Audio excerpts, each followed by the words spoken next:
பாருங்கள், இப்போ இந்த உருளைக்கிழங்குல ஒரு காரக்கறி எப்படி செய்கிறதுன்னு சொல்லி உங்களுக்கு செஞ்சு காமிக்கிறேன். நல்லா டேஸ்ட்டாக இருக்கும். இது வெரைட்டி ரைஸ்க்கு, தயிர் சாதம், மோர் குழம்புக்கு எல்லாம் தொட்டுக்கிறதுக்கு ரொம்ப சூப்பர் டேஸ்ட்டாக இருக்கும். இது எப்படி செய்யுதுன்னு சொல்லி உங்களுக்கு செஞ்சு காமிக்கிறேன். வாங்க வீடியோக்குள்ளே போகலாம்.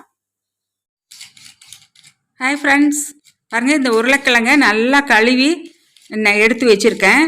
இது காரக்கறி செய்கிறதுக்கு இது மாதிரி கழுவி இது மாதிரி மேல் தோலை மட்டும் பீல் பண்ணிக்கணும். பீல் பண்ணி பாருங்கள், இது மாதிரி சின்ன சின்ன தின் பீசஸாக கட் பண்ணி கொஞ்சம் தண்ணியில் போட்டு வச்சுடுங்க. ஒரு 10 நிமிஷம் கழித்து மறுபடியும் அதை வடித்து எடுத்துக்கலாம். இது ரொம்ப டேஸ்ட்டாக இருக்கும். இப்போ உருளைக்கிழங்கு சின்ன சின்னதாக இது மாதிரி கட் பண்ணதெல்லாம் நான் வடிச்சுக்கிட்டேன். தண்ணியில் போட்டு வச்சதை நல்லா தண்ணி இல்லாமல் இது மாதிரி ஒரு ஃபில்டரில் போட்டு நல்லா வடித்து எடுத்துக்குங்க. பாருங்கள், ஒரு கடாய் வச்சு அதில் எண்ணெய் ஊற்றிருக்கேன். நான் கடலை எண்ணெயில் தான் உங்களுக்கு செஞ்சு காமிக்கிறேன். இப்போ இந்த உருளைக்கிழங்குல கொஞ்சம் மஞ்சத்தூள், சாம்பார் பொடி இதை போட்டு நல்லா பெரட்டி வச்சுக்கலாம்.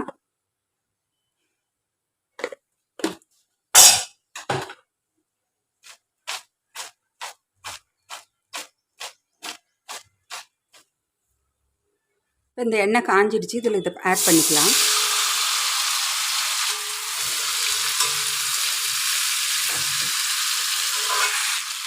உப்பு இப்போ ஆட் பண்ண வேண்டாம். கொஞ்சம் அந்த உருளைக்கிழங்கு வெந்தப்புறம் ஆஃப் குக்கு ஆனப்புறம் நாங்கள் உப்பு ஆட் பண்ணிக்கலாம். இது நிமிஷமாக ரெடி ஆகிடுங்க. இது வெரைட்டி ரைஸுக்கெல்லாம் ரொம்ப தொட்டுக்கிட்டு சாப்பிட்றதுக்கு ரொம்ப டேஸ்ட்டாக இருக்கும். மோர் குழம்புக்கும் செம டேஸ்ட்டாக இருக்கும். நல்லா அடி பிடிக்காமல் நல்லா இப்படியே கிளறி விடுங்க. அவ்வளோ, வெறும் உப்பு சாம்பார் பொடி தான், கரம் மசாலாலாம் எதுவுமே தேவையில்லை இதுக்கு.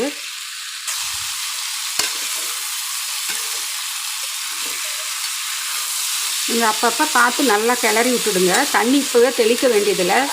இன்னும் கொஞ்சம் நேரம் ஒரு 5 நிமிஷம் கழித்து தண்ணி லேசாக தெளித்தா போதும், அதுலேயே வெந்துடும் இது.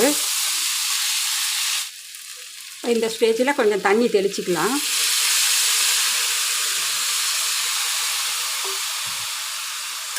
இப்போ இதை மூடி வச்சிடலாம். மூடி வச்சு ஸ்டவ்வை வந்து லோ ஃப்ளேமில் வச்சுக்கலாம். உருளைக்கிழங்கு நல்லா குக் ஆகிடும். கை மேலே தண்ணி தெளித்து இது மாதிரி நம்ம மூடி வச்சிடலாம். அந்த மூடி வச்சா அதில் வர்ற ஸ்டீம்லேயே அந்த உருளைக்கிழங்கு நல்லா வெந்துடும். 2 நிமிஷம் ஆயிடுச்சு, ஓப்பன் பண்ணி பார்க்கலாம்.